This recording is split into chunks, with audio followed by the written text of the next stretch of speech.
The massive farmlands of the kingdom were once a symbol of honor, built over generations by a humble and generous lineage of nobles. But that honor died the day the inheritance fell to young Simane. Simane was one of the wealthiest noblemen in the land, but his heart was completely rotten. While his ancestors were known for treating their workers as family, Simane viewed them as disposable tools. He was deeply wicked. He forced his field workers to toil under the scorching sun without water, flogging those who collapsed from exhaustion, often leaving them to die in the dirt where they fell. He was notoriously cruel to women, forcefully taking young daughters from poor villages to serve in his estate against their will, only to discard them to the streets when he grew bored. The people of the kingdom and his own servants watched in horror, constantly wondering how a bloodline so pure had produced a man so ruthless. The ancestors were watching, too. One night, a massive, imposing figure materialized in Simane's dream. It was his great-great-grandfather, the founder of their wealth. The ancient spirit did not offer comfort. He pointed a spectral finger at Simane and delivered a heavy warning. Change his inhumane ways immediately, or the ancestors would completely strip away every single thing they had given him. Simane woke up violently trembling, soaked in cold sweat. But the moment the sun rose, his arrogance returned. He dismissed the vision as a mere nightmare and continued his cruelty, acting even worse than before. Then came the day he crossed the point of no return. A devastating drought had hit the outer villages. A desperate, starving farmer walked for 2 days to reach Simane's estate, begging for just a single basket of grain to save his dying infant child. Simane did not just refuse. Disgusted by the man's ragged clothes staining his courtyard, Simane ordered his personal guards to violently beat the farmer and throw him into the dry riverbed. The beating was too severe.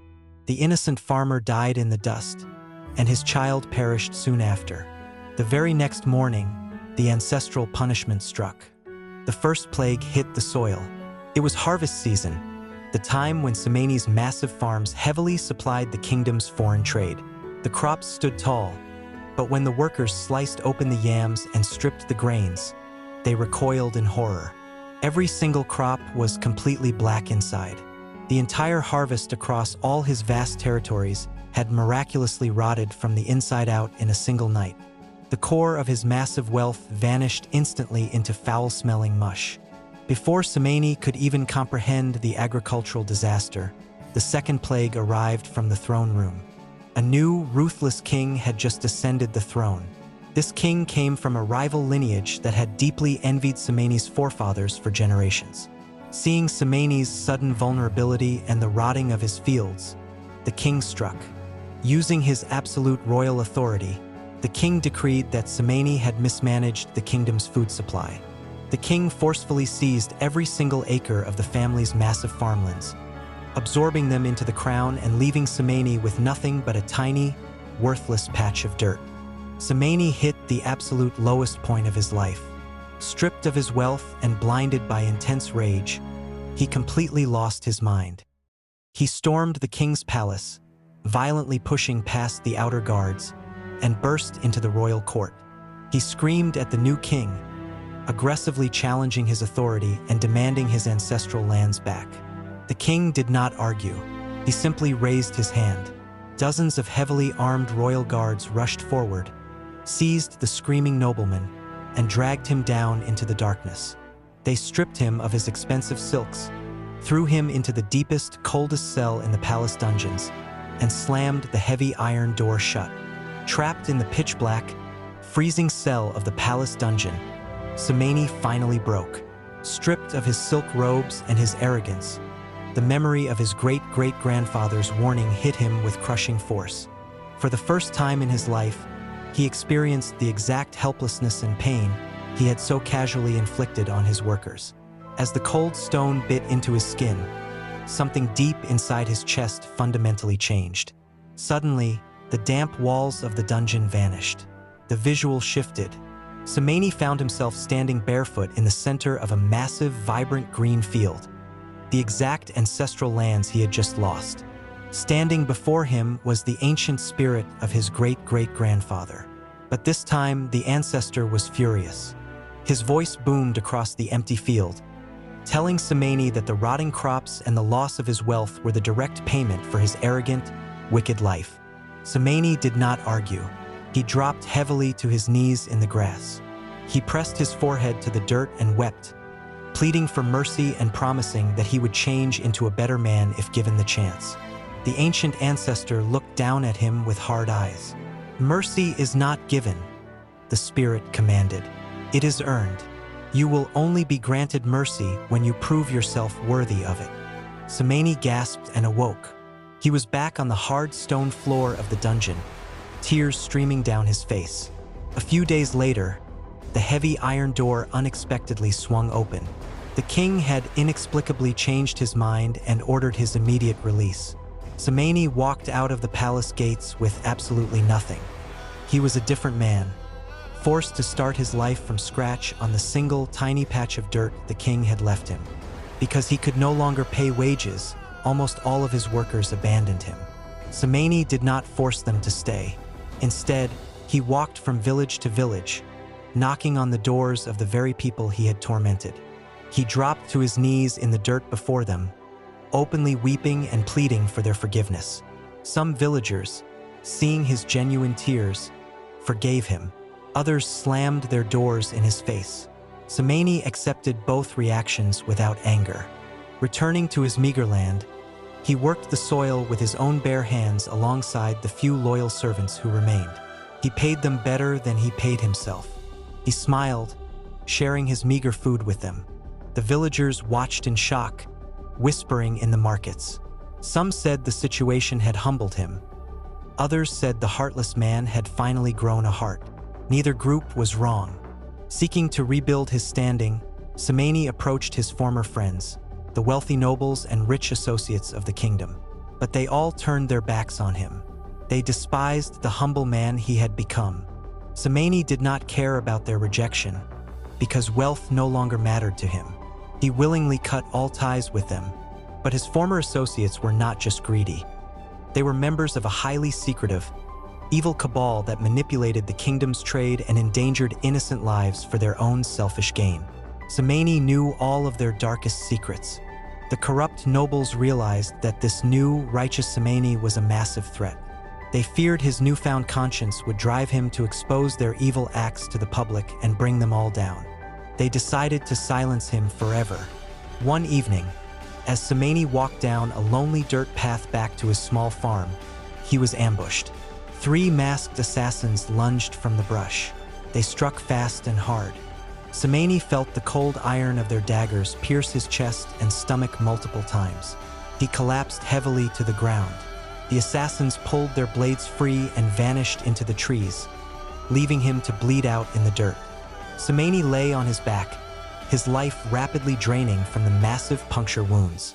As he took what he believed was his final breath, the visual shifted one last time. The ancient ancestors materialized in a circle around his dying body. His great-great-grandfather stepped forward and looked down at him. The spirit smiled. He told Simane that they had watched his humility, and they were finally happy with the man he had chosen to become. He was completely forgiven. "We have a final gift for you," the ancestor said, his voice echoing in the space between life and death. "This gift is power. Do not mismanage it. Use it only for the betterment of mankind." Instantly, the world went completely dark. Hours later, the midnight moon hung high in the sky. Simane suddenly opened his eyes. He took a massive, deep breath and sat up. He looked down at his chest. There was no blood. The deep stab wounds were completely gone, replaced by smooth, unblemished skin. But the physical change went much deeper. He felt a heavy, surging, raw energy coursing violently through his veins, a physical density and strength he had never felt in his life. He stood up from the dirt. He was miraculously healed, fully forgiven by his bloodline, and coursing with impossible power. Smiling into the dark, the reborn man turned and headed home. The morning after the ambush, the corrupt nobleman walked through the central market. They froze in pure shock. Walking calmly past the grain stalls, buying fresh fruit, was Simane. He was completely unharmed. Furious, the nobles summoned the 3 assassins they had hired and refused to pay them a single coin, demanding they finish the job they had botched. The assassins were highly confused. They knew they had pierced his heart, but their greed drove them to try again. That night, they targeted Simane's small house. Moving silently through the shadows, the 3 killers slipped through his window. Simane was lying peacefully in his bed, his eyes closed. The 2 lead assassins stood over him, raising their iron daggers high to strike his chest. In a fraction of a second, Simane's eyes snapped open. Before the blades could descend, his hands shot upward. He grabbed both assassins by their wrists. The men gasped as Simane's grip crushed their bones like dry twigs. Without letting go, Simane violently swung his legs from the bed, sweeping both of their feet out from under them and slamming them hard onto the floor. The 3rd assassin charged from the doorway, swinging a heavy broadsword directly at Simane's neck. Simane simply ducked. The blade sliced empty air. Planting his feet, Simane delivered a devastating uppercut straight into the man's stomach. The sheer physical force of the punch lifted the assassin entirely off the floor, cracking his ribs before he crashed into the wooden wall. Terrified by the impossible strength of a man who was just a farmer yesterday, the 3 assassins scrambled out the window and ran into the night. They returned to the nobles with broken bones, demanding their pay, but the nobles only mocked their failure and kicked them out. Realizing Simane was no longer an ordinary man, the nobles pooled their massive wealth. They hired the most lethal killers known across the continent, the Bukka twins. The Bukka twins were a nightmare born in the brutal underground fighting pits of the distant Crimson Dunes. They were completely identical, communicating without speaking, and fought with perfect, synchronized precision using massive, serrated iron cleavers. They had never failed a contract. If the Bukka twins marked you, you were already a dead man. A few evenings later, Simane was walking back to his farm carrying supplies. Suddenly, 2 massive warhorses surged out of the thick brush, completely blocking the dirt path. The Bukka twins leaped from the saddles. They did not speak. They charged. The action was explosive. The twins moved in a blur, attacking Simane from both sides simultaneously. They dropped their weapons and threw a synchronized, heavy double punch directly at Simane's chest. The blows landed with a loud crack, but Simane did not move an inch. He didn't even flinch. The twins looked at their bruising knuckles in shock. Simane grabbed the first twin by the heavy leather armor and hurled him 30 feet through the air into a tree trunk. The second twin drew his serrated cleaver and swung a brutal, decapitating strike at Simane's head. Simane calmly leaned backward, letting the heavy iron miss his chin by an inch. He stepped inside the assassin's guard, delivered a crushing palm strike to the man's chest, and swept his heavy boots from the dirt. The legendary Bukka twins were completely dismantled in less than a minute. Battered, bleeding, and terrified of his iron-like flesh, they abandoned their horses and limped back to the nobles. The corrupt nobles had officially run out of options. The next day, Simane kicked open the heavy wooden doors of their secret meeting chamber. He stood tall before the men who used to be his friends. He didn't raise his voice. He simply warned them that if they sent one more killer, he would publicly expose every single dark secret they held. But the nobles were driven by massive ego. Instead of backing down, they felt deeply insulted and challenged. But Simane did not just use his newfound, pulsing energy to fight assassins. He used it to protect the innocent. Late one night, his enhanced senses picked up the distant, terrified screams of a young woman in the village. Simane dropped his farming tools and sprinted, covering miles in unmatched, superhuman speed. He found the woman cornered in an alley by a gang of brutal thugs. Simane walked straight into the middle of the men. When the thugs tried to stab him for interfering, the knives snapped against his skin. He delivered a swift, brutal beating, dismantling the entire gang with his bare fists and escorting the woman safely home. Days later, a violent raiding party from a neighboring kingdom crossed the border in the dead of night, intending to slaughter the outer villages. Before the king's royal guards could even put on their armor, Simane met the raiders at the border. He stood alone in the dirt path, When the raiders charged their heavy chariots at him, he planted his feet, grabbed the charging horses by their harnesses, and physically flipped the massive wooden chariots into the dirt. The surviving raiders fled back across the border in terror. But Simane's greatest blow to the corrupt nobles was stopping their secret, deadly trade. The nobles had been secretly funding their wealth by smuggling night lotus, a highly toxic, addictive plant root traded to corrupt warlords. The warlords used the toxic smoke to completely numb their slave armies, turning young men into mindless, aggressive killers. The trade was heavily endangering the entire region. Simane tracked the massive smuggling caravans deep into the rocky passes. In a single night, he ambushed the convoy, physically tearing the iron-reinforced wagons to splinters with his bare hands and burning the toxic roots to ash. The corrupt nobles were completely furious. Their massive empire of crime and secret wealth was rapidly crumbling. Meanwhile, the people of the kingdom watched in awe. They could not believe that the kingdom's most wicked, heartless nobleman had transformed into their greatest protector overnight. The crime rate plummeted. Whenever a villager was assaulted or a farm was robbed, they no longer went to the king's guards. They ran straight to Simane's small house. Everyone knew that at the mere mention of his name, swift, unbreakable justice would follow. Driven to absolute desperation by their crumbling criminal empire, the corrupt nobles pooled the last of their hidden gold. They sought out a power beyond the physical realm, hiring a dreaded dark sorcerer from the forbidden swamplands. The sorcerer wielded black magic that withered the flesh and corrupted the soul, a force no mortal man could survive. Under the cover of a moonless night, the dark sorcerer ambushed Simane on the dirt road leading to his farm. The sorcerer raised his gnarled staff and unleashed a massive, swirling torrent of toxic, black magical energy directly at Simane's chest. The dark magic struck him with the force of a battering ram, engulfing his entire body in shadowy flames. But Simane was not a mere mortal, and he was not alone. He was under the direct, impenetrable protection of his ancestors. As the dark magic tried to wither his flesh, Simane's veins violently bulged, glowing through his skin with a blinding, crackling purple energy. The pure, ancestral power within him completely repelled the sorcerer's attack. Simane stepped forward right through the magical flames. The sorcerer's eyes widened in pure terror as he realized his dark arts were completely useless against the glowing man. Simane did not give him a chance to cast a second spell.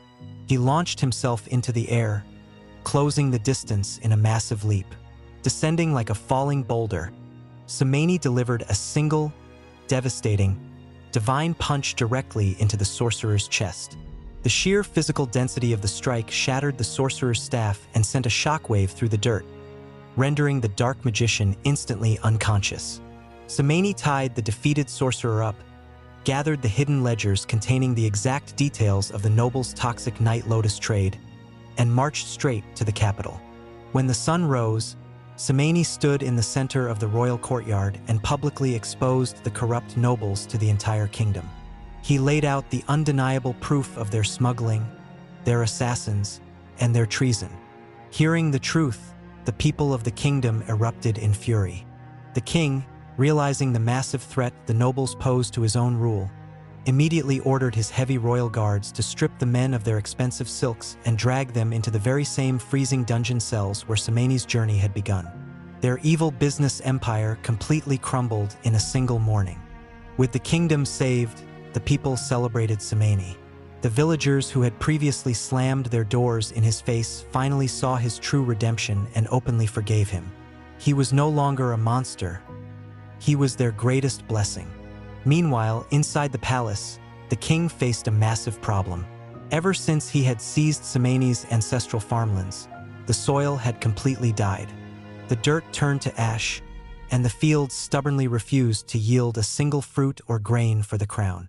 Seeing absolutely no use in owning thousands of acres of dead dirt, the king summoned Simane and officially returned every single piece of land he had violently collected months prior. The moment the deeds were returned to the rightful bloodline, the curse lifted. Simane walked back onto his massive fields and pressed his bare hands into the soil. The next season, the land exploded with life. His first harvest was the biggest, richest, and most plentiful across the entire kingdom. Slowly and steadily, his massive wealth returned. But Simane was a fundamentally changed man. He sought out his former workers, the ones he used to flog and starve, and begged them to return. This time, he did not treat them as disposable tools. He paid them wages heavier than any other noble in the land. When the midday sun beat down on the fields, Simane did not sit in the shade. He swung a hoe right beside them. When it was time to eat, he sat at the exact same wooden table, sharing his food and laughing with the men and women who worked the earth. He had learned the hardest, most brutal lesson a man could learn. All humans are completely equal, regardless of their status or the gold in their pockets. And as long as he drew breath, the glowing, unbreakable protector of the kingdom made sure no innocent person would ever suffer under a tyrant's boot again. Today, when the world hears the name Wonderman, they picture the Marvel comic book superhero. They think of Simon Williams, the disgraced, arrogant CEO who lost his entire company, made a dark deal with villains, and was bombarded with ionic rays that turned his body into a battery of pure, glowing purple energy. They picture a Hollywood stuntman who is completely invulnerable, lifting tanks with his bare hands and shooting energy from his eyes. But true legends are not born in high-tech comic book laboratories.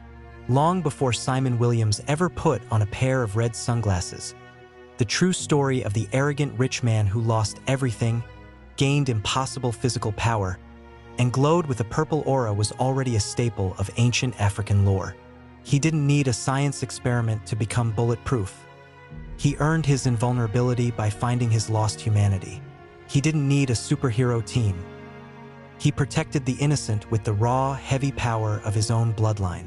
So, the next time you see Wonderman taking a heavy punch on the big screen without even blinking, ask yourself, is he just a modern comic book invention?